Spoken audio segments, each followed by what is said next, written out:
Jadi Yesus itu tidak pernah bawa kitab seperti yang diasumsikan umat-umat Saracen itu. Yesus itu bawa kitab ditenteng kemana-mana. Lagi Juma itu seringkali ngomong begitu. Terlalu pede dia ngomong seperti itu. Jadi kalau gampang saja sebenarnya bantah itu, apalagi kemarin dunditan itu ngomong. Tidak mungkin lah, Tuhan itu maha kuasa. Kenapa? Masa firman Allah menjadi manusia? Lah, kalau dalam imanmu firman jadi buku, apa susahnya firman Allah jadi manusia? Kalau mau jadi kedondong juga apa susahnya? Jangan mudah digoyahkan oleh orang-orang yang tidak pernah belajar itu. Apalagi mereka suka sekali menuduhkan yang tidak mengenai iman kekristenan. Mereka itu karena memang belum belajar dan tidak tahu apa-apa saja. Kalau mau adu logis-logisan, sebenarnya kekristenan itu jauh lebih logis. Kalau masalah logis-logis, hanya saja banyak orang Kristen yang tidak mengerti apa yang dia imani. Sehingga orang itu mudah sekali dituduh imannya, mudah sekali dirusak pondasinya. Karena justru Trinitas itu, pemahaman iman kita itu menunjukkan kesempurnaan kekristenan dalam menjabarkan Allah yang masih abu-abu di dalam perjanjian lama. Trinitas itu adalah penjembatanian untuk memahami kebagaimanaan dan kesempurnaan Allah kita itu. Bagaimana jika ada seorang awam bertanya tentang statement Yesus yang mengatakan Eloi Eloi lama sabachthani, Allahku mengapa engkau meninggalkanku? Dalam arti ada yang nanya, Kak, kan mereka satu gitu, Bapa dan aku adalah satu. Kenapa di sini seolah-olah dua gitu, Kak, dua kepribadian? Jadi mohon penjelasannya dan bagaimana cara menjelaskannya kepada awam yang benar-benar tidak mengerti gitu, Kak. Terima kasih, Kak. Apakah Yesus itu adalah Allah Bapa menurutmu? Bagaimana, Kak? Apakah Yesus adalah Allah Bapa? Menurut saya Yesus itu adalah putranya yang ada di bumi ini. Itu ya jadi kayak dirinya yang ada di bumi ini sih. Menurut saya gitu, Kak. Oke. Sebentar ya, saya buka PPT saya tentang Trinitas. Jadi saya duga kamu masih punya pemahaman bidat, punya pemahaman sesat. Namanya itu oneness. Jadi kamu masih beranggapan Tuhan itu hanya satu pribadi, cuma berganti-ganti peran. Itu salah dan itu sesat. Allah kita itu Kak, itu pertanyaan orang awam, Kak, kepada saya. Jadi saya yang masih sedikit bingung gimana biar awam ini bisa lebih mudah mengerti gitu, Kak. Kalau saya yang menjelaskan takutnya belibet, takutnya sesat. Oke, nggak apa-apa. Nanti kita bahas Tritunggal dulu ya. Biar kamu cara nerangin ke mereka itu bisa gitu. Nanti masalah Eloi lama sabachthani itu mudah sekali. Itu karena Kristus itu mengutip ayat Hasyakar di dalam Mazmur 22 ayat 3. Ya, sebentar ya, saya buka dulu. Oke, mungkin saya kebawahkan dulu. Nah, kelihatan ya, ini ya. Kelihatan enggak? Cleanse. Nah, jadi dalam pemahaman iman kekristenan, Allah yang esa itu adalah kita itu mengimani Allah yang esa, dan Allah yang esa itu memiliki nama keagungan sebagai Yod-Heh-Vav-He. Yod-Heh-Vav-He. Jangan lihat kemana-mana dulu, perhatikan tangan saya saja. Allah yang esa ini sebagai yang maha kuasa, yang maha ada dan maha segalanya. Dia diberi nama dan gelar sebagai Yod-Heh-Vav-He. Yod-Heh-Vav-He ini berasal dari kata Ibrani Ehye Asher Ehye, yang artinya aku ada yang aku ada, atau dalam bahasa Yunani disebut dengan ego emi. Jadi Allah yang esa itu adalah yang maha kuasa, yang bertahta di dalam kemahakuasaannya. Siapa itu Allah yang esa? Allah yang esa itu disebut sebagai Bapa. Ingat ya, Allah yang esa itu disebut sebagai Bapa. Sang Bapa ini adalah roh dan dia tidak terhampiri. Dia adalah terang yang tidak terhampiri. Dia tidak pernah kelihatan. Dia transenden dalam pengertian. Dia itu melingkupi segala sesuatu. Dia ada di mana-mana. Jadi Allah yang sayang adalah Sang Bapa, itu tidak terhampiri, tidak kelihatan, dan maha kuasa. Nah, Sang Bapa ini di dalam dirinya, ingat ya, cerna baik-baik, Sang Bapa ini yang adalah Allah yang esa, di dalam dirinya dia memiliki firman, di mana firman ini adalah akal budinya Bapa, logos bahasa Yunaninya. Logos itu berasal dari kata Yunani yang artinya logika, dalam bahasa Inggris diterjemahkan menjadi logic yang artinya ilmu. Jadi Sang Bapa ini memiliki firman, yang oleh firman ini dia menjadikan segala sesuatu. Makanya bunyinya berfirmanlah Allah. Maka Allah itu, yaitu Sang Bapa, itu menjadikan segala sesuatu melalui firman-Nya atau akal budinya sendiri. Yohanes 1 ayat 3. Dan firman-Nya ini disebut sebagai anaknya. Kenapa disebut sebagai anaknya? Karena firman inilah yang mengeksekusi kemauan Bapa. Apa yang Bapa mau, firmanlah yang menjadikannya. Maka firman ini disebut sebagai anak tunggalnya Bapa. Nah, Sang Bapa Allah yang esa yang tadinya memiliki akal budi atau firman ini, dia juga memiliki roh, yang oleh roh ini dia menghidupi segala sesuatu. Ayub 33 ayat 4. Oleh roh ini dia mencengkrami semesta dan menghidupinya. Dan rohnya ini disebut dengan Roh Kudus. Karena Allah Bapa itu kudus, maka rohnya itu menguduskan kita. Jadi Allah yang esa yakni Sang Bapa yang memiliki firman, yaitu akal budinya yang olehnya dijadikan segala sesuatu, dan memiliki roh yang oleh roh dia menghidupi segala sesuatu. Bapa yang adalah Allah yang esa, firman-Nya sendiri yang disebut sebagai anaknya, dan rohnya sendiri yang disebut dengan Roh Kudus. Itulah Trinitas. Dan siapa itu Yesus? Yesus itu adalah firman-Nya Bapa yang menjadi manusia. Kalau Sang Bapa ini adalah Allah, pasti pikirannya atau firman-Nya pastilah Allah. Dan rohnya pastilah Allah. Jadi firman Allah itu pastilah Allah. Roh Allah pastilah Allah. Karena Bapa ini adalah Allah. Sama seperti kamu, ya. Pikiran kamu, firmanmu pasti manusia. Roh kamu pasti roh manusia, tubuh kamu pasti tubuh manusia. Tidak ada 3 manusia, hanya ada 1 manusia. Karena firmanmu dan rohmu itu di dalam kemanusiaanmu. Ada 3 realita di dalam dirimu, tapi hanya ada 1 hakikat manusia. Jadi karena Sang Bapa ini adalah Allah, maka firman-Nya Bapa pastilah Allah, dan rohnya Bapa itu pastilah Allah. Ada 3, ada Bapa, firman-Nya sendiri atau anaknya, dan rohnya sendiri. Ada 3. Hakikatnya tetap 1 sebagai Allah. Siapa itu Yesus? Yesus adalah firman Allah yang menjadi manusia. Yohanes 1 ayat 14. Yesus adalah firman Allah yang menjadi manusia. Ketika firman ini menjadi manusia, di dalam kemanusiaannya dia menambahkan kodrat kemanusiaan. Jadi ketika dia disebut sebagai Yesus, artinya Yesus ini punya 2 natur. Dia pada mulanya adalah firman, karena dia adalah firman. Dia hakikatnya adalah Allah karena dia adalah firman, ya, di dalam diri Allah. Dan dia menambahkan kodrat kemanusiaan, yang itu manusia. Dan ketika dia mati di kayu salib dalam Filipi 2, ia yang mati dalam keadaannya sebagai manusia. Keilahiannya ini tidak mati. Karena firman Allah nggak bisa mati. Firman Allah itu kekal, karena yang kekal tidak bisa mati. Karena Allah itu kekal, firman-Nya kekal, maka firman tidak dapat mati. Jadi yang mati itu adalah kemanusiaan Yesus, yang menumpahkan darahnya untuk pengampunan dosa. Disinilah Yesus meneriakkan, Eli Eli lama sabachthani. Apa arti Eli Eli lama sabachthani?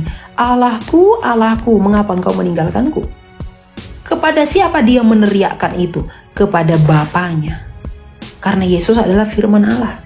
Dalam keadaannya sebagai manusia, dia mati di kayu salib, dia meneriakkan Eli Eli lama sabachthani kepada Bapa.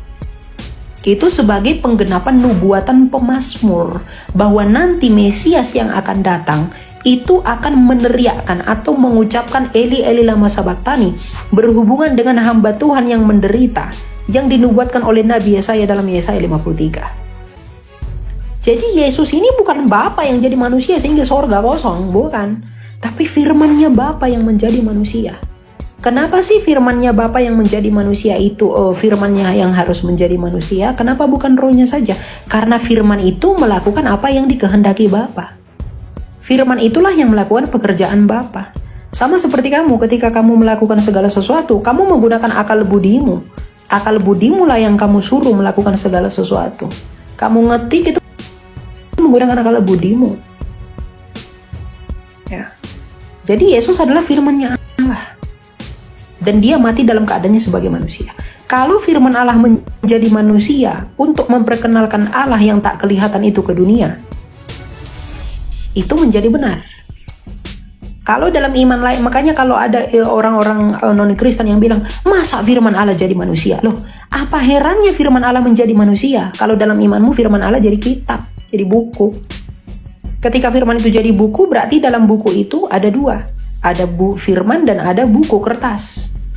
Kalau firman Allah menjadi manusia, ada dua. Ada firman Allah dan juga manusia, daging. Apa herannya firman Allah menjadi manusia kalau firman Allah bisa menjadi buku? Lebih mulia kali firman Allah jadi manusia. Jadi buku itu kan bisa dirobek-robek. Kalau manusia itu memang bisa dibunuh. Jadi kalau dalam iman yang lain mengatakan, wah apa itu firman Allah jadi manusia? Ya di imanmu firman Allah jadi buku. Apa salahnya itu?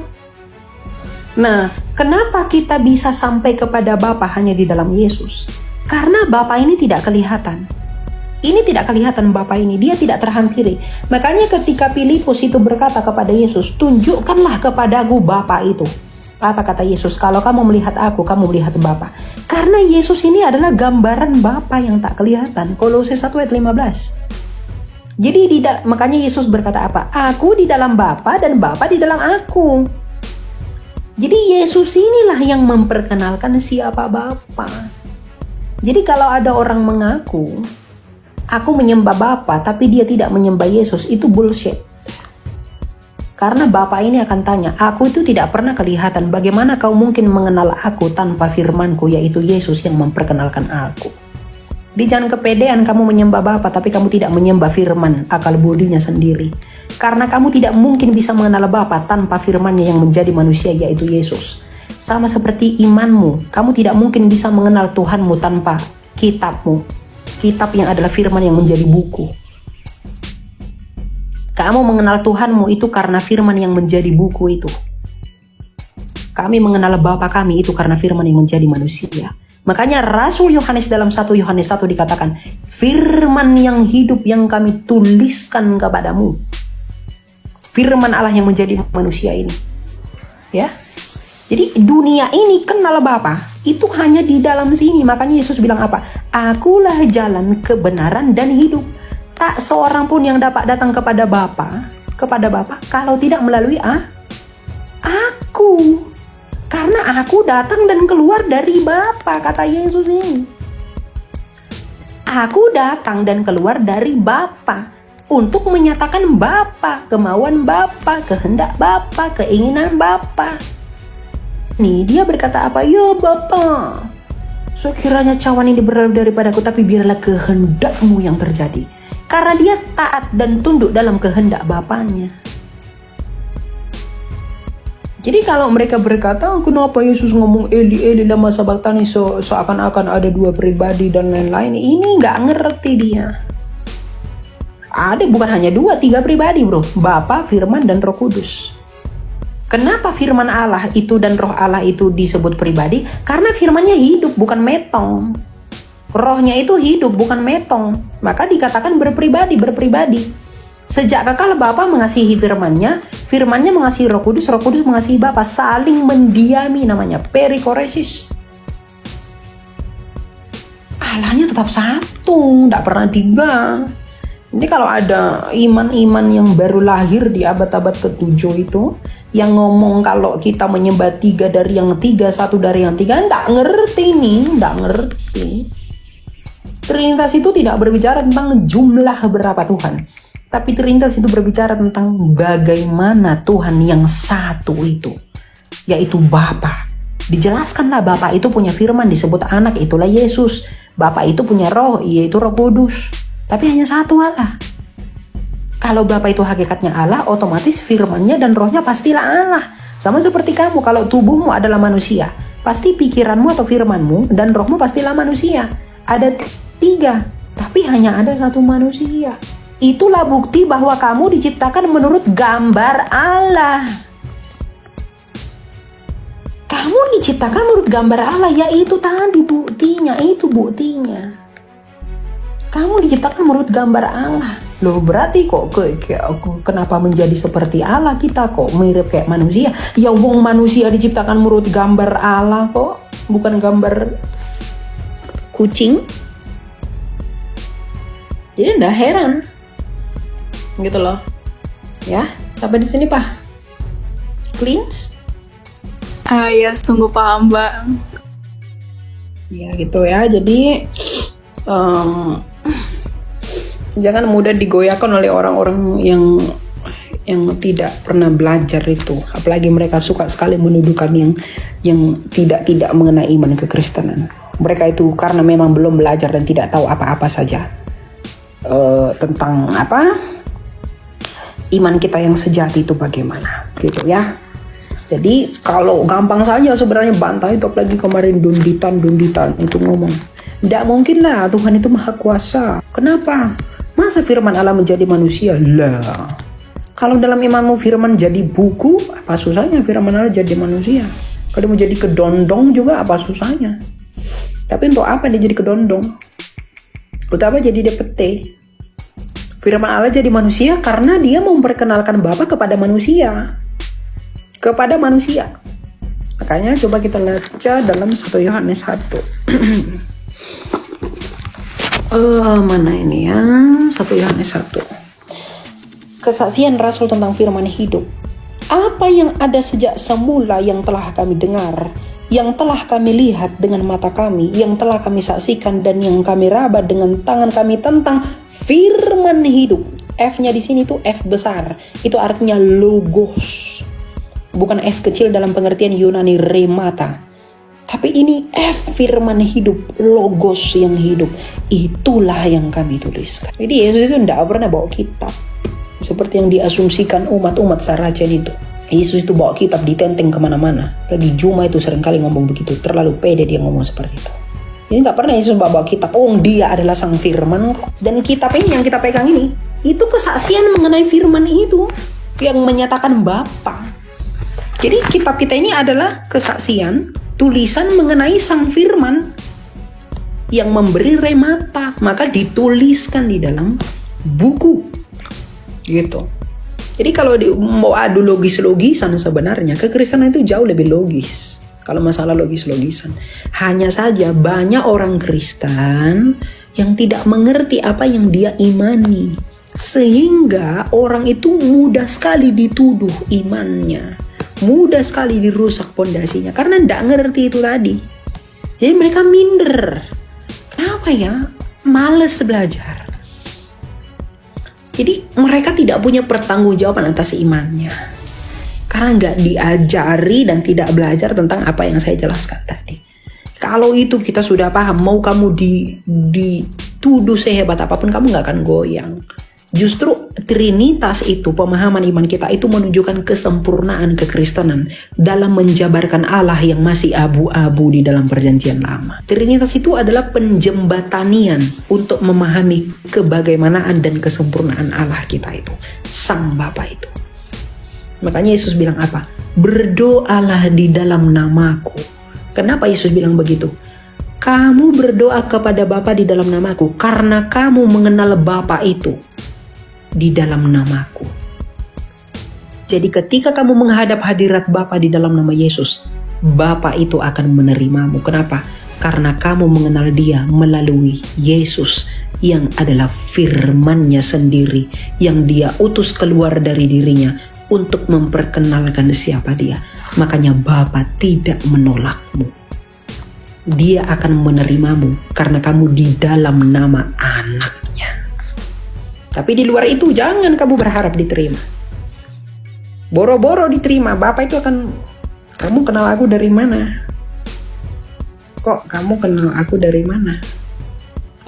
Kamu gak mungkin kenal aku. Kenapa? Kamu gak percaya anakku, firmanku yang memperkenalkan aku. Dari mana kamu kenal aku? Gitu. Makanya Yesus berkata apa? Barang siapa menyangkal anak, ia menyangkal Bapa. Barang siapa menyangkal anak, ia menyangkal Bapa. Barang siapa menghormati anak, ia menghormati Bapa. Karena anak dan Bapa itu satu dalam hakikat kealahan yang saya jelaskan tadi. Gitu ya, Cleanse ya. Kak, yang saya dapat yang menjadi highlight itu adalah Yesus itu adalah firman Allah itu sendiri, atau pikiran atau perkataan Allah manusia yang menjadi perkataan Allah yang menjadi manusia, seperti itu kan Kak. Dan Eloi Eloi lama sabachthani itu adalah bentuk penggenapan di Alkitab gitu kan Kak. Betul sekali, kamu pintar sekali. Berapa IQ-mu? 500 kayaknya IQ-mu ya. Pintar sekali kamu. Begitu ya. Jadi Kak, mau nanya satu lagi aja Kak. Kenapa? Saya adalah Katolik ya Kak. Jadi saya mau nanya bagaimana tanggapan Kakak tentang purgatory atau api penyucian? Seperti itu Kak. Teman-teman Katolik memang punya pemahaman tentang itu secara khusus. Tapi saya sebagai Protestan dan teman-teman dari Ortodoks, kita itu tidak menerima pandangan mengenai api penyucian. Jadi saya tidak bisa menjelaskan itu karena itu adalah kuasa teman-teman Katolik. Jadi saya tidak punya kuasa menjelaskan itu. Tidak bijak bagi saya kalau saya jelaskan itu. Tapi untuk saat ini kita belum menerima api penyucian, gitu ya. Ya Kak, terima kasih banyak. Shalom Kak. Ya, shalom. Thank you ya. God bless.